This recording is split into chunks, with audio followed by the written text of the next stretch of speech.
Welcome to KAZI Book Review. I'm Hopeton Hay, coming to you every Sunday from 12:30 to 1 p.m. and every Monday from 8 a.m. to 8:30 a.m. with interviews with authors of the latest in fiction and nonfiction. And we're excited to do a live interview today with Austinite Selena. She is the author of Get Free, 7 Simple Steps to Free Your Mind and Live Your Dreams. She's also the author of Meditative Questions, Zen Tao Inspired, which was published in 2015, and a book of poetry called Unbreakable, published in 2016. Formerly, Selena had a successful career in corporate America, decided to walk away, moved to an island in Africa, and encountered a spiritual awakening. So Selena, welcome to KAZI Book Review. Thank you so much. It's my pleasure to be here. Selena, I have to say, as I was reading through your books, I felt myself really inspired by your take on the world. And I do want to start with the meditative questions before we talk a little bit about your journey into your spiritual awakening. Sure. So one of the things that caught my attention, and I'm going to read this particular one, and I brought it up to you earlier, and it was just one question, 3 words: what is enough? And it's significant in a consumption-oriented society that we live today. Yes, absolutely. I think that there is a desire to continually have more and more and more. But at what point is it enough? And the question is really for reflection, and it's based on a Lao Tzu, who is a Taoist master, who said, only those who know when enough is enough can ever have enough. Wow. And we talked a little bit about your career, and you had enough at one point in your career. You lived on the beach in California, you had a very successful job, you had all the materialistic things that constituted enough, but you found out that really wasn't enough. Well, I find that the path to liberation can be reached from 2 points. I think if you have everything, you are able to see that there's actually more internal work to be done, to go deeper. And if you come from a space of nothing, I think that your life is really faith-based in a lot of ways. So spirituality, I think, can be reached from those points. And I find that I was quite fortunate to be in the enough category, where I reached all of my goals and looked around and still felt that I was a little bit out of touch with some of the deeper spiritual principles that I read about but didn't fully understand. So what inspired you to actually start writing about your journey and publishing books about your journey as opposed to just making an internal journey? That's a great question. I sort of heard a whisper in 2012 to write a book. I didn't know what I would write the book about, and I made some efforts to start and see how it went, and realized that I needed to crystallize my own thoughts a little bit more. So I started a website, selenasage.com, which became more of a blog that allowed me to really write a lot of my thoughts. And I did that for 2.5 years, and I think that process really helped me to clarify my own thoughts on things. And in 2015, when I wrote my first book, Meditative Questions, they sort of, these thoughts came out in a question form, and I had such an experience on my own with the questions that I felt it was really intended to be shared, and that was what prompted me to put together my first book. And we started talking about Zen, and the first thing I said was Buddhism, and you said, well, wait a minute, Zen is separate from Buddhism, so why don't you educate me and our audience a little bit about what Zen is? Yes, they can be seen as siblings. Advaita Zen is really more of a belief system that you are already it, and it's about just dropping everything, and it's not based on any specific principle outside of some self-inquiry, which is a form of questioning and can be used in meditation. Zen Buddhism is a little bit more structured. Buddhism as a whole has practices and has rules and has things that allow you to reach those states in just a different route. If you're just joining us, you're listening to KAZI Book Review on KAZI 88.7 FM. I'm Hopeton Hay. My guest is Selena. She is the author of Get Free, 7 Simple Steps to Free Your Mind and Live Your Dreams. She will be appearing at Casa de los Village on Saturday, May 18th from 2 p.m. to 4 p.m. She is also a proud graduate of the Science Academy at LBJ High School here in Austin, Texas. Yes. So let's do a little shout out to the Science Academy and how it prepared you to get your industrial engineering degree. Absolutely. I had an incredible experience at the Science Academy, which is now LASA, and just really had an experience not only from the great instructors and the content, but my classmates. I had such a diverse and brilliant group of friends that are still in my friend circle today, actually. So talk a little bit about that. So you've made what could appear to be from the outside sort of this dramatic change in life. Mm-hmm. You made a decision to leave a lucrative career in corporate America and to move to an island. Yes. And start writing books about your spiritual awakening. That has to have been a little bit of a surprise. And let me pull down to what your grandma had to say. You had a poem I want you to read that your grandma had asked you about where you were living. Can you, let's see, let me find that poem here. Where is the grandma poem? Why Are You Still There? Yes, yeah. So that, I read that poem and I said, that your grandmother's really paying attention of how much you're, well, I guess, give us the context of that poem. Sure, and actually, would you like to read it? Yeah. So the name of it is Why You Are Still There. My grams used to ask me, why are you still there? Then I finally understood. I started traveling more after that. So where were you when she said that? I was actually in California, and her question, why are you still there, was actually a broad question. It was not just about space and place, but also about relationships and situations where I wasn't completely comfortable. And so she would just ask, why are you still there? And I think that question opened my mind to recognition that I had choices, I had options. I didn't need to stay in a space or a relationship or a job that wasn't completely comfortable. So there are times that you find that people are in spaces, relationships, jobs that on the outside look great, but that individual isn't really feeling it?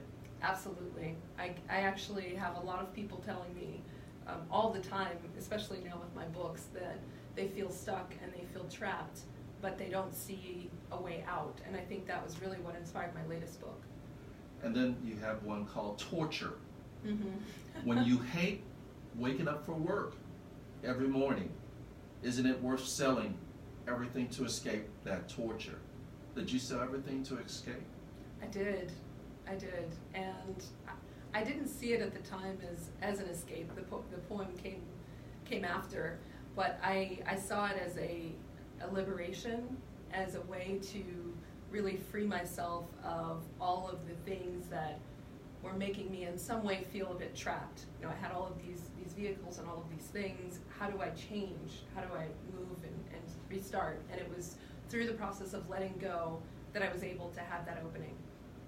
Now in your book, Meditative Questions, Zen Tao Inspired, which was published in 2015, you have a statement. You say, when you look at a tree, I want everyone to look at a tree right now. Imagine a tree. Yes. Can you see the sun, wind, and rain that nurtured it? That was so deep because we tend to just look at the tree as a tree without thinking all that it took to get it there. Yes, absolutely. I think that there is so much to be learned from nature, and if we look beyond the surface and recognize our true nature, our true source, it puts us in touch with the oneness that is. Okay. And let's talk a little bit about your journey. So Sure. You got your industrial engineering degree, I believe. Did you get also an MBA or? It was an honors program where I had that option. I ended up completing a year and then moving to California in the School of Kellogg at Northwestern. And so how long did you work in corporate America before you first started to have those thoughts that this isn't for me?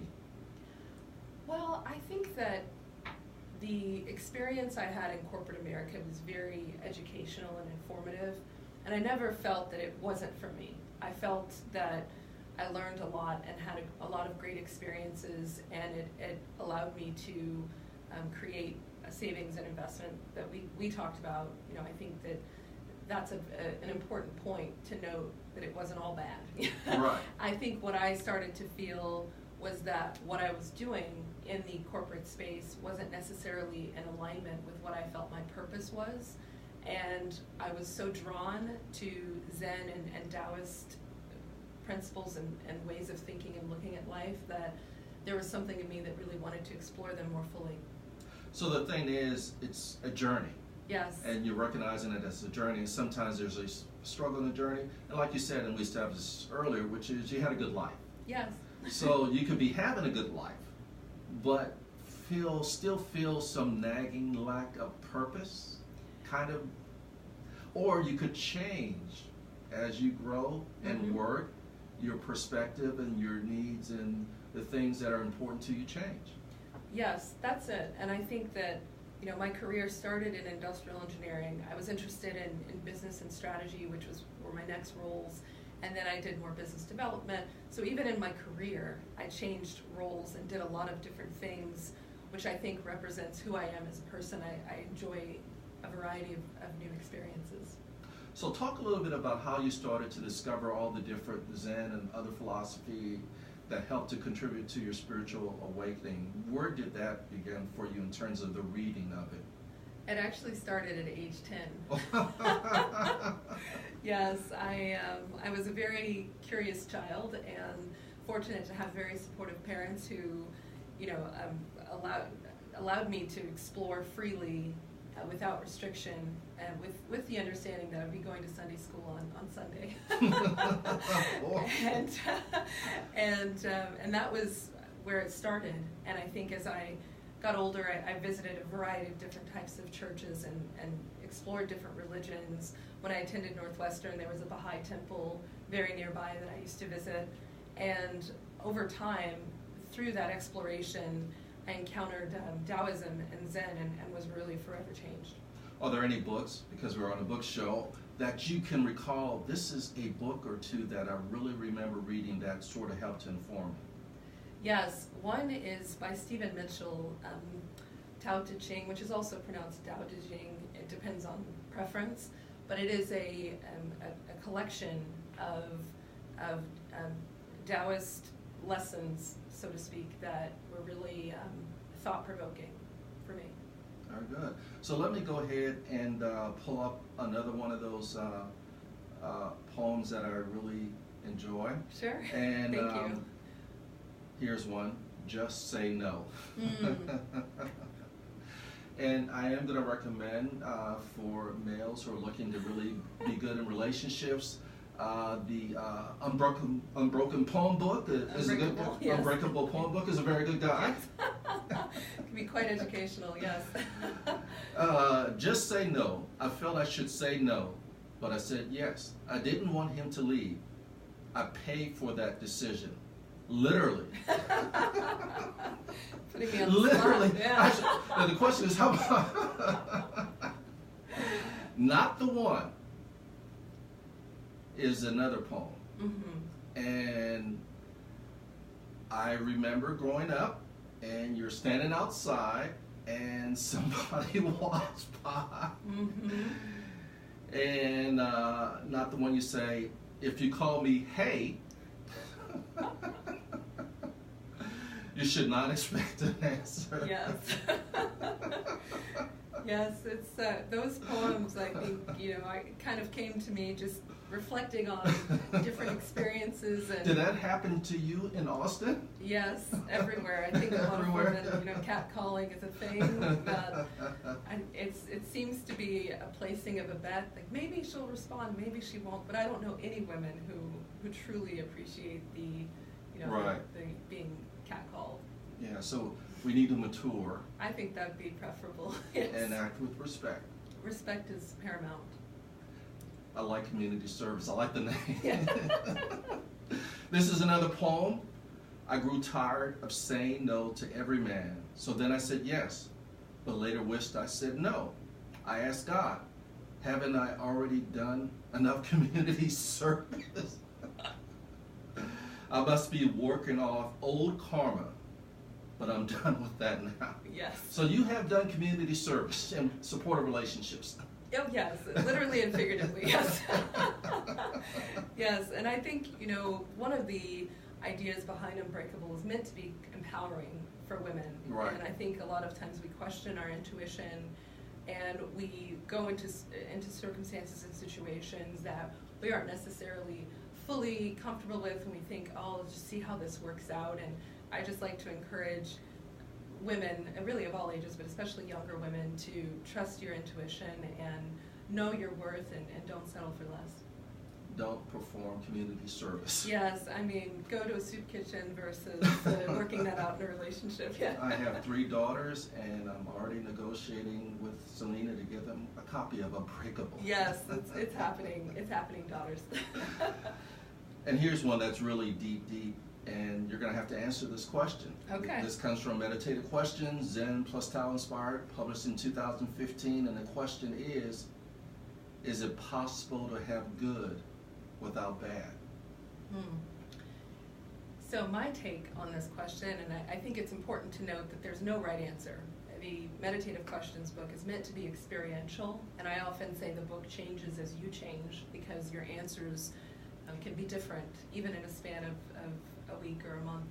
And the idea of good without bad comes from really the yin-yang principle that I think you were familiar with, the symbol that is a circle with the kind black and white. Yes, and there's a thought that I think we sometimes have, that everything should just be all good all the time. And as long as we're living in a world of duality, you have both. You have the light and the dark. And the broader perspective, and one that I've encountered in my own spiritual journey, is a recognition of the oneness that exists beyond good and bad, and good and bad, in fact, live within that space and that awareness. And that broader recognition, I think, allows us to have more peace and calm, and not get too caught up in what we see as being quote unquote bad, because as long as you live in that space of duality, you'll have both. And that brings me to your book of poems, Unbreakable, which was published in 2016. And you have a poem here called Saint. And it says, no one said a sage has to be a saint. How can you learn to live without living? Yes. I mean, how exactly? I mean, you're going to make mistakes.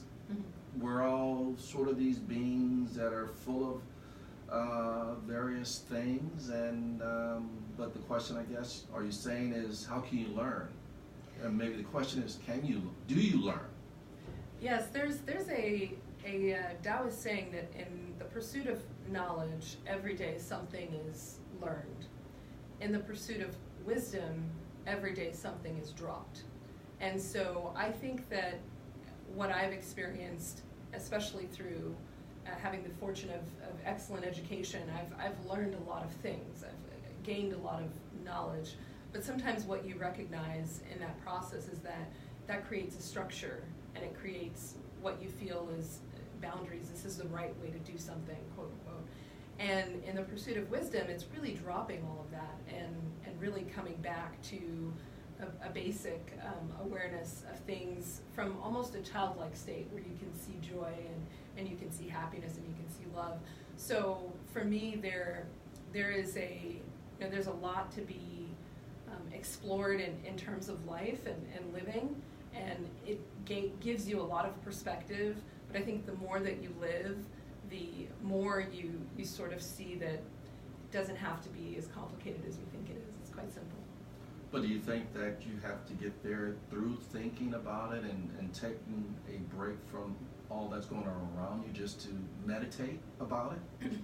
It worked for me. I think meditation is a very powerful tool to excuse me, to get you back to calm, to having a calm and peaceful mind, because then in that space you have an opportunity to really break down what's going on around you. When you're in the moment and you're constantly in action, you don't have that space to really reflect.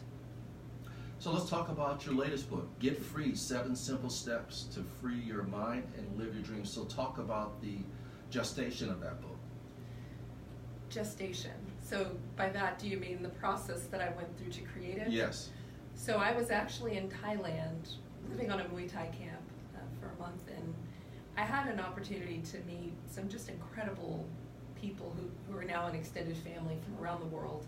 And they experienced Meditative Questions and Unbreakable and had such a profoundly positive experience with the books that it really inspired me to recognize that the things that I was speaking about were universal in their understanding and not necessarily specific to America. And one of the questions that one of the people asked me is, how did you get on this path in this life? And oftentimes I would say it was really a decision. I made just a decision, but I recognized within myself that the answer was more multifaceted.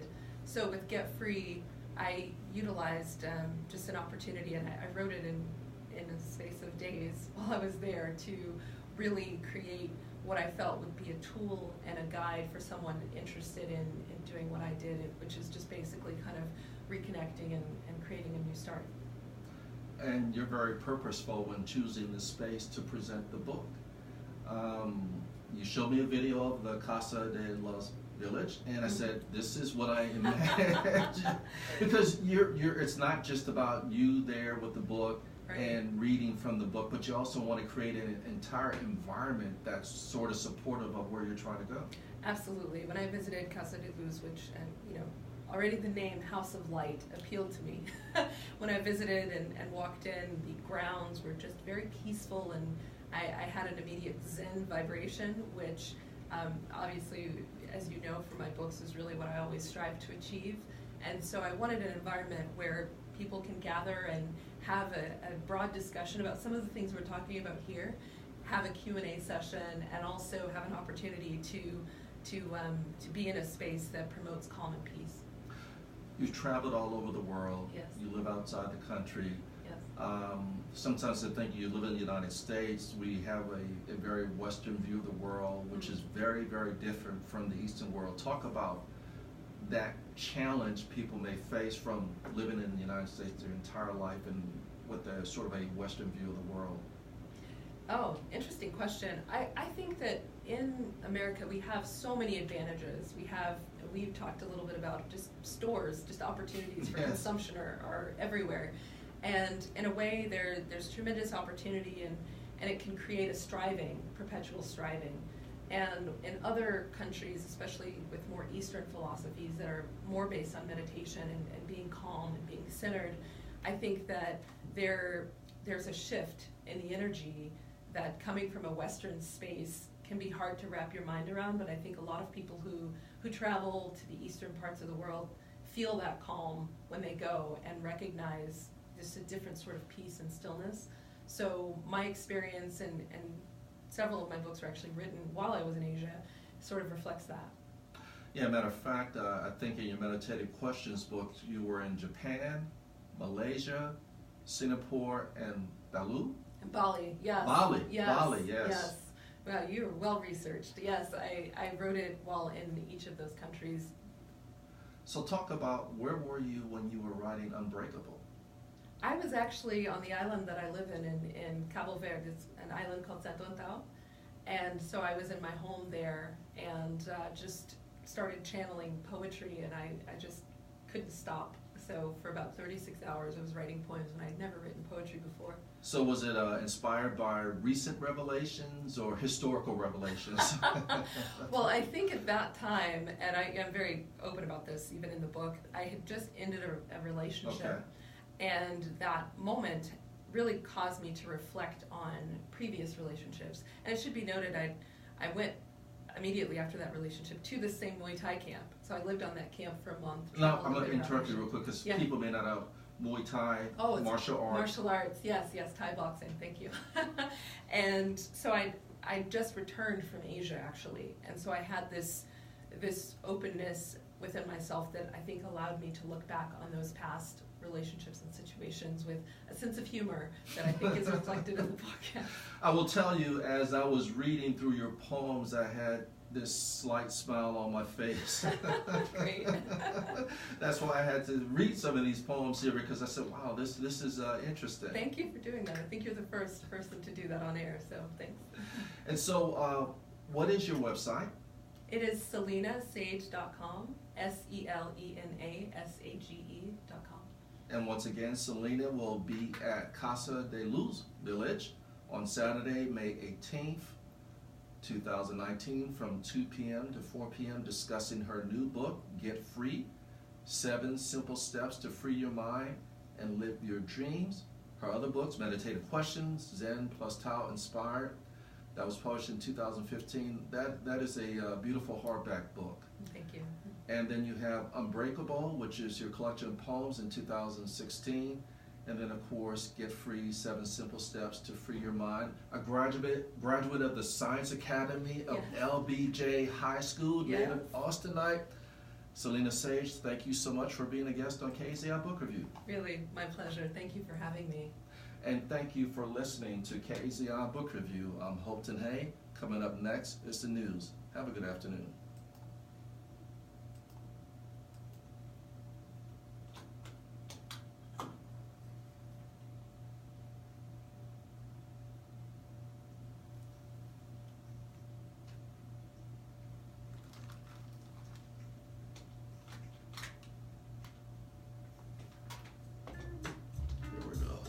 That was wonderful. That was awesome. Thank you. I love well that. Me too. You're a pro. Wow. That's awesome. Yeah. Thank you.